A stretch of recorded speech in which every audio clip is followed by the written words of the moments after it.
जय हिंद दोस्तों। जैसा कि आपने वीडियो के थंबनेल और टाइटल में पढ़ ही लिया होगा कि आज का वीडियो थोड़ा हटके होने वाला है।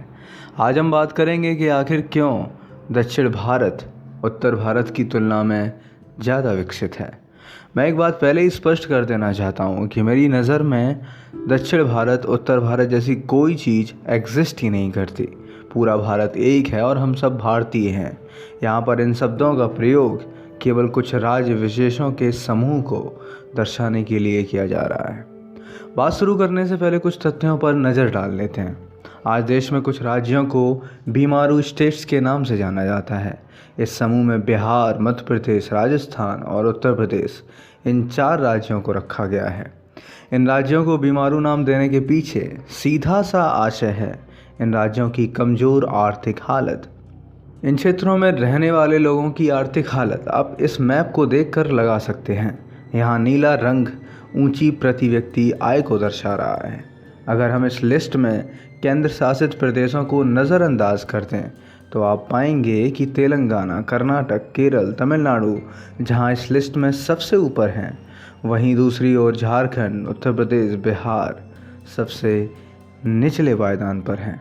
अगर बात करें ह्यूमन डेवलपमेंट इंडेक्स की तो आप देख सकते हैं कि जहां साउथ के स्टेट्स बहुत अच्छी स्थिति में हैं, वहीं नॉर्थ में उत्तर प्रदेश, बिहार, झारखंड, मध्य प्रदेश सबसे ख़राब हालत में। आप कोई सा भी इंडेक्स उठा लीजिए, लिटरेसी रेट हो या सेक्स रेशियो, सब में दक्षिण भारत के राज्य बहुत ही अच्छा करते हुए आपको नज़र आएंगे। हम सब एक साथ आज़ाद हुए, लेकिन फिर भी तरक्की के रास्ते पर दक्षिण भारत हमसे इतना आगे कैसे निकल गया? इस प्रश्न का जवाब खोजने की कोशिश करते हैं। मेरे हिसाब से इसका सबसे बड़ा कारण ऐतिहासिक है, जिसके लिए हमें इतिहास में झांकना पड़ेगा। दोस्तों, भारत पर जितने भी बाहरी आक्रमण हुए हैं वो सब उत्तर पश्चिमी रास्ते से हुए हैं, चाहे वो अरबों का आक्रमण हो या अफ़गानों का या तुर्कों का या मंगोलों का। सबने इसी रास्ते से भारत में आकर भारत के उत्तरी राज्यों में लूट खसोट की है, घर घर में घुसकर रक्तपात किया है, उनकी धन संपत्ति को लूटा है। महमूद गजनी, मोहम्मद गौरी, तैमूर लंग, नादिर शाह, अहमद शाह अब्दाली जैसे सैकड़ों आक्रांता समय समय पर भारत में आते रहे, जिन्होंने उत्तर भारत को कभी उभरने नहीं दिया। दिल्ली के बारे में इतिहासकार लिखते हैं कि 7 बार उजड़ने के बाद आज दिल्ली अपने इस रूप में पहुंची है। वहीं दक्षिण भारत सुदूर क्षेत्र में होने के कारण इन सब विदेशी हमलों से एकदम सुरक्षित रहा, जो आज उनकी समृद्धता और संपन्नता का एक बड़ा कारण है। भौगोलिक स्थिति।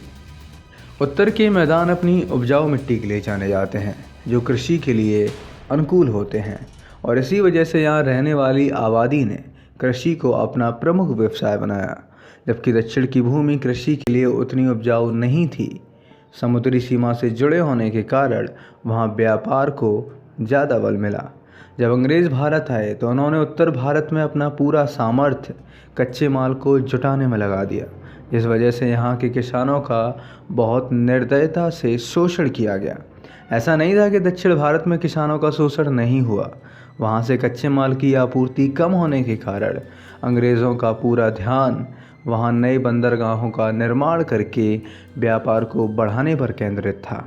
पूरे देश से जो कच्चा माल जुटाया है उसे ब्रिटेन किस तरह से पहुँचाया जाए, इसके लिए अंग्रेज़ों ने एक के बाद एक कई बड़े पोर्ट वहाँ बनवाए, जो आज भी भारत में व्यापार के सबसे बड़े केंद्र माने जाते हैं, चाहे वो कोलकाता पोर्ट हो या मुंबई पोर्ट।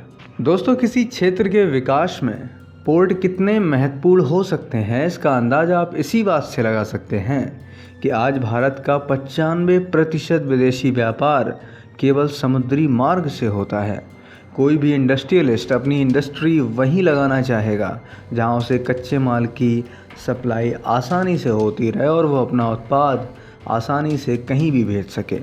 ऐसे में समुद्री तट से जुड़े राज्य इन उद्योगपतियों की पहली पसंद होते हैं, बजाय उत्तर प्रदेश, बिहार में कोई फैक्ट्री खड़ी करने के, क्योंकि वह चारों तरफ से ज़मीन से घिरा हुआ एरिया है और वहाँ तक सामान पहुँचाना काफ़ी खर्चीला होता है। इस वजह से साउथ इंडिया का इंडस्ट्रियलाइजेशन हमसे बहुत पहले हो गया और वो आगे बढ़ गए। नॉर्थ और साउथ के बीच इस अंतर का तीसरा बड़ा कारण है अर्थव्यवस्था में महिलाओं की भागीदारी। उत्तर भारत में जैसे जैसे आक्रांताओं का आगमन शुरू हुआ, वैसे वैसे वहाँ महिलाओं की हालत बिगड़ती चली गई। महिलाएं असुरक्षित हो गईं, जिसके चलते पर्दा प्रथा, बाल विवाह, सती प्रथा जैसी कई कुरीतियाँ उनके मत्थे मढ़ दी गईं। यूँ तो वक्त के साथ साथ कई कुप्रथाएँ ख़त्म होती गईं, लेकिन कुछ आज भी बादस्तूर चल रही हैं। उत्तर भारत में आज भी पर्दा करना एक रिवाज माना जाता है। बाहर काम करने के बजाय महिलाओं से उम्मीद की जाती है कि वे घर में ही रहें और घर के कामकाज करें, जबकि साउथ इंडिया में ऐसा नहीं है। पर्दा प्रथा, सती प्रथा, कन्या भ्रूण हत्या जैसे कुकर्म उनके समाज पर कभी हावी नहीं हो पाए और आज वहाँ महिलाएं अधिक स्वतंत्रता से आर्थिक विकास में अपना योगदान देती हैं। वहीं उत्तर राज्यों की 50% आबादी घर की चौखट तक ही सीमित रहती है, जिसका उन राज्यों की जीडीपी में कोई योगदान नहीं हो पाता है और ये इन राज्यों के पिछड़े होने का एक बहुत बड़ा कारण है। स्थानीय शासक का ना होना। वर्धन साम्राज्य के पतन के बाद उत्तर भारत में कोई भी ऐसा स्थानीय शासक नहीं हुआ जो पूरे उत्तरी क्षेत्र को शासित कर सके। हालांकि बीच में कुछ हिंदू राजा आए, किंतु उनका साम्राज्य और शासनकाल दोनों बहुत छोटे रहे। जबकि आप अगर देखेंगे तो दक्षिण में विजयनगर साम्राज्य, सातवाहन, पल्लव, चोल, पांड्या, चेरा जैसे कई स्थानीय साम्राज्य हुए, जिन्होंने अपने लोगों की भलाई के लिए निरंतर कार्य किया। हालांकि उत्तर भारत में कुछ मुगल शासकों ने अच्छे काम किए, लेकिन उसी साम्राज्य में औरंगजेब जैसे क्रूर बादशाह भी हुए, जिन्होंने सब बर्बाद कर दिया। बेहतर नेतृत्व। एक और जहां उत्तर भारत में चुनाव जातिगत एवं धार्मिक आंकड़ों के बल पर जीते जाते हैं, वहीं दक्षिण भारत में ऐसा नहीं है। वहाँ की राजनीति में एक से एक बढ़कर लोकप्रिय नेता हुए, जिन्होंने जनमानस के उत्थान के लिए अभूतपूर्व काम किया। इन राज्यों ने जाति धर्म से हटकर शिक्षा और स्वास्थ्य पर ज़बरदस्त काम किया और आप देख सकते हैं कि इन राज्यों की साक्षरता आज पूरे भारत में सर्वाधिक है, जो विदेशी निवेशकों के लिए आकर्षण का काम करता है। आज इन राज्यों में देश भर से लोग काम करने के लिए जाते हैं। वहीं अगर इनकी स्वास्थ्य सेवाओं की बात करें तो आज केरल की स्वास्थ्य प्रणाली इंडिया में सबसे अच्छी मानी जाती है। दोस्तों, इन सब के अलावा उत्तरी राज्यों की अधिकाधिक आबादी भी उनके पिछड़ेपन का एक बहुत बड़ा कारण है। वीडियो आपको कैसा लगा कमेंट में ज़रूर बताएं। भारत और भारत से जुड़े और भी तमाम वीडियो देखने के लिए जुड़े रहें हमारे साथ। जय हिंद, वंदे मातरम।